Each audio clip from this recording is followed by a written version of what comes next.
L'actualité va nous faire un détour par le Caire. Emmanuel Macron au Caire. Qui a un peu bouleversé le monde diplomatique et notamment dans la région. C'est l'idée selon laquelle la coalition, qui comprend près de 80 pays et qui se bat pour éradiquer et finir d'éradiquer Daesh au Levant, en Irak et en Syrie, pourrait s'étendre à la lutte contre le Hamas. Et puis d'Israël, vous êtes allé en Cisjordanie, et de la Cisjordanie en Jordanie. Et là, vous quittez le Caire en Égypte avec... on a senti peut-être un glissement sémantique vers une coalition pour la paix et la sécurité, voire une idée de coopération désormais. On comprend qu'il y a eu un retour d'expérience, et c'est d'ailleurs le sel de ces voyages. Est-ce que vous pouvez expliquer d'une façon pédagogique, pour les Français, en quoi consiste cette idée, avec une question subsidiaire, parce que ça en inquiète quelques-uns, des soldats français vont-ils poser le pied dans la bande de Gaza? Alors, merci de cette question qui va me permettre de redonner la cohérence d'ensemble. Le 7 octobre dernier, Israël a été attaqué par un groupe terroriste, le Hamas, avec un bilan humain et des atrocités inédites. Et je le dis aussi parce que nous avons été touchés, puisque nous avons perdu 31 de nos compatriotes. Des otages ont été pris, plus de 200, et là aussi nous sommes touchés 9 compatriotes. Et donc très clairement, nous avons reconnu d'ailleurs tout de suite le droit d'Israël à se défendre. Et ce que je suis venu dire, c'est vous n'êtes pas seul. La lutte contre le terrorisme n'est pas l'affaire d'un seul pays. Il implique des coopérations internationales. D'ailleurs, nous en avons mené et nous continuons d'en mener dans la région. Je rappelle qu'il y a quelques semaines encore, plusieurs de nos soldats sont tombés sur le sol irakien dans le cadre de cette coalition. Ça, c'est le premier point. Et en même temps, dès le début, la France a dit le droit d'Israël de se défendre doit se faire dans un cadre, celui du droit international, le respect des règles de la guerre et du droit international humanitaire. C'est aussi ce qu'apporte une telle coalition, c'est-à-dire de mieux cibler les terroristes auxquels on s'attaque, d'échanger l'information avec les partenaires, d'être plus précis et d'épargner les civils. Ensuite, les dernières semaines, en particulier les derniers jours, en raison des bombardements intenses dans la bande de Gaza, ont créé un changement de nature très profond du débat dans toute la région, avec un risque d'embrasement.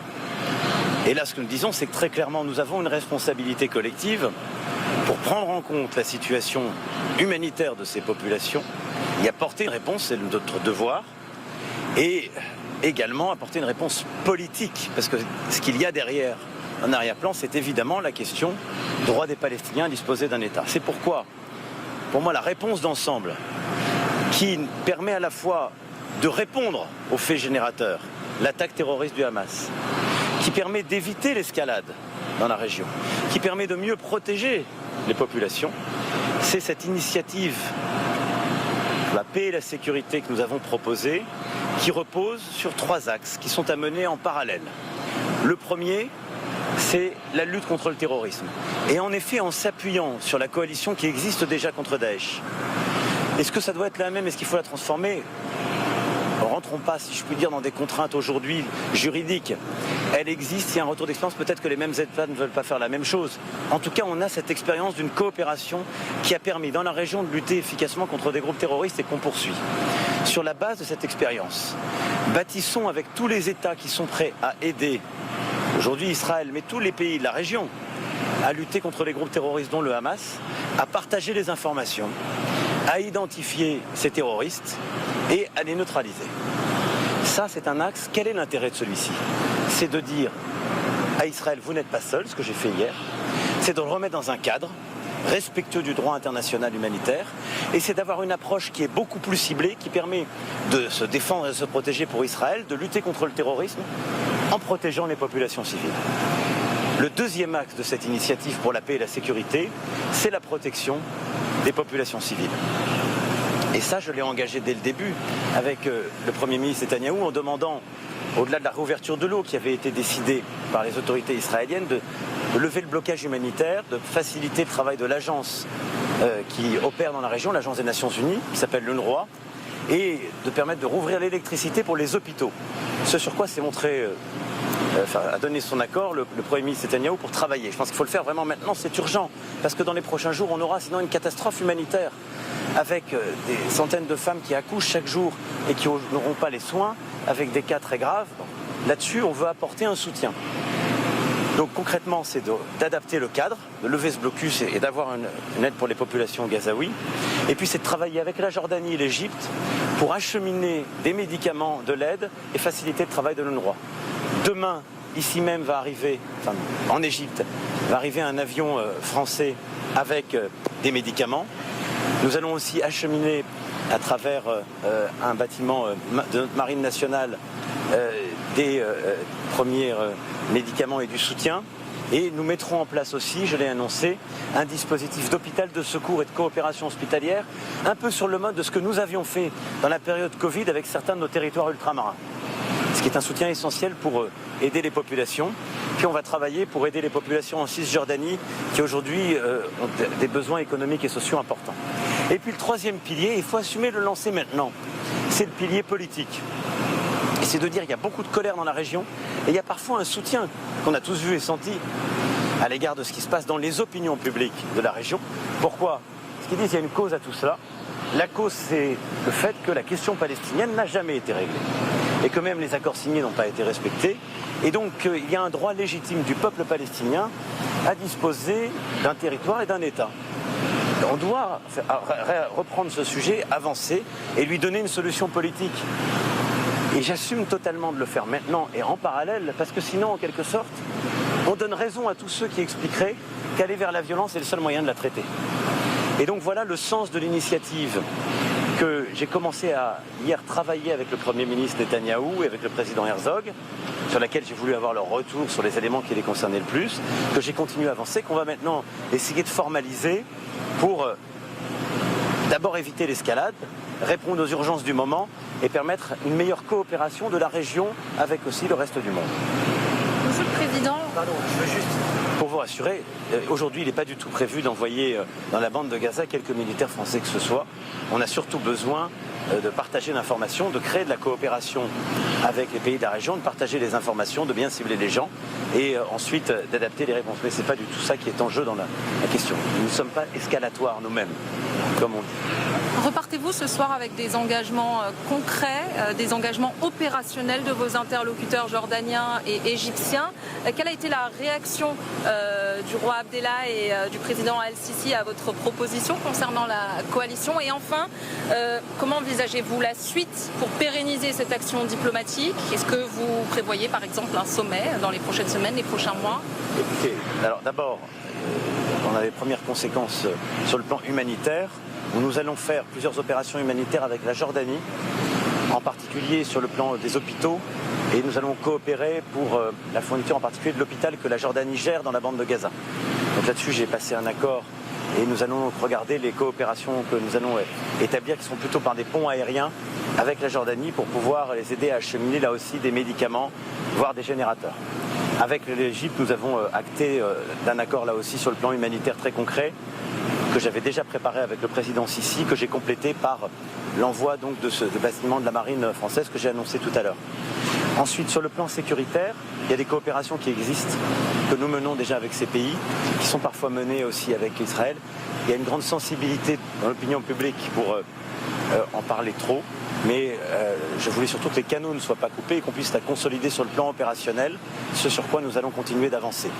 Et enfin, nous avons acté des coopérations aussi sur les otages et la libération d'otages avec l'Égypte, qui joue un rôle clé dont je remercie, comme le Qatar. Et nous sommes en train de consolider également un protocole avec l'Égypte pour l'évacuation de nos ressortissants et des personnes que nous voulons protéger dans la bande de Gaza. Nous avons une 50aine de ressortissants français dans la bande de Gaza. Nous avons un peu plus d'une centaine aussi de personnels qui travaillent pour notre institut et leurs ayants droit.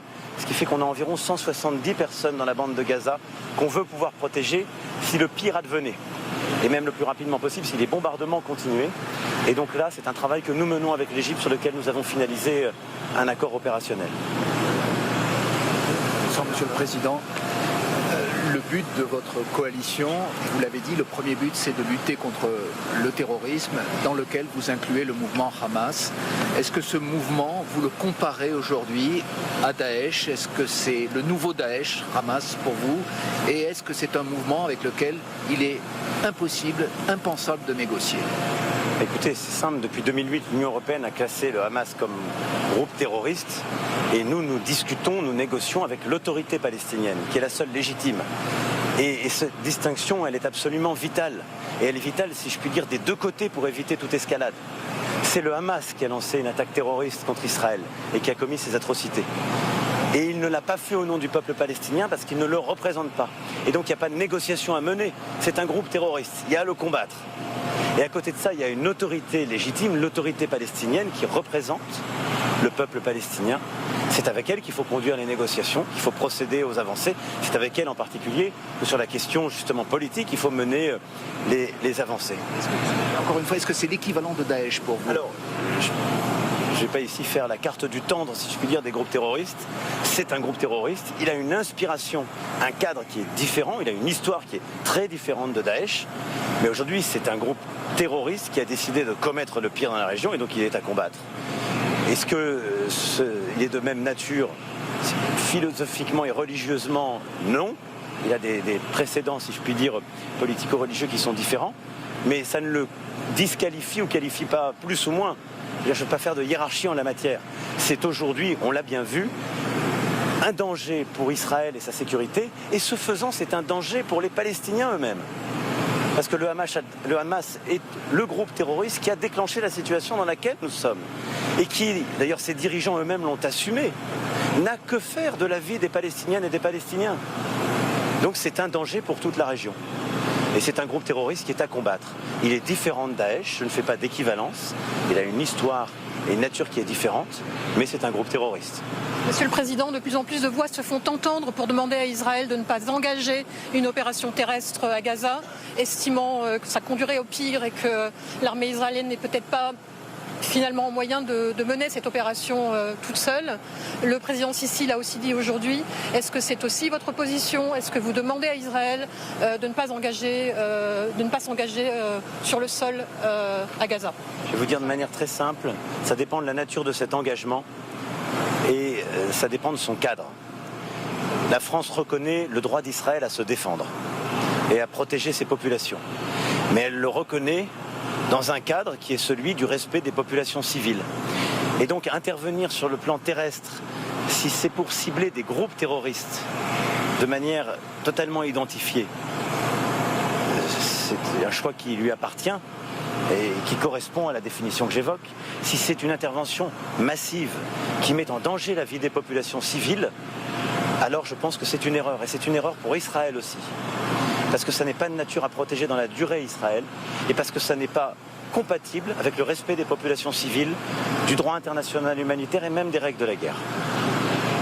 Une précision sur ce navire Tonnerre qui est parti de Toulon dès ce soir. Comment va-t-il opérer sur place? Est-ce que c'est pour soigner des blessés qui sont actuellement dans les hôpitaux de Gaza, pour les accueillir à bord? Comment ça va se passer opérationnellement? D'abord, nous allons acheminer du matériel.